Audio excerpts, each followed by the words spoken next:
ko. Marami kang pag-uusap. Wag lang niya i-screenshot Wag lang niya i-record.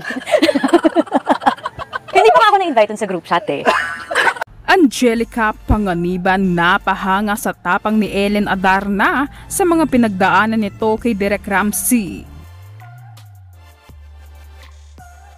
Inamin ng aktres na si Angelica Panganiban na humanga siya sa tapang ni Ellen Adarna, lalo na matapos marinig ang mga naging karanasan nito kaugnay sa aktor na si Direk Ramsey na ex din ni Angelica. Sa panayam ng broadcast journalist na si Karen Davila sa kanyang bagong vlog, naging tapat si Angelica sa kanyang mga saloobin. Nang tanungin kung ano ang nasa isip niya nang marinig ang pinagdaanan ni Ellen, sagot ni Angelica, parang nadismaya in a way na talaga ba?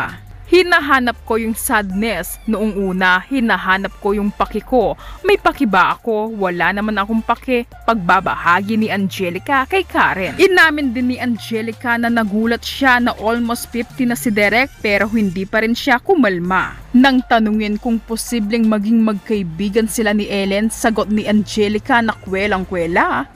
Piling ko, marami kaming pag-uusapan. Wag lang niyang i-screenshot, wag lang niyang i-record. Hindi pa nga ako nai-invite sa group chat eh. Sabay tawa ni Angelica. Pinuri rin niya si Ellen bilang ina. Ibinahagi ni Angelica na nakikita niya ang mga social media post nito at lumalabas na maayos ang pag-aalaga ni Ellen sa kanyang mga anak.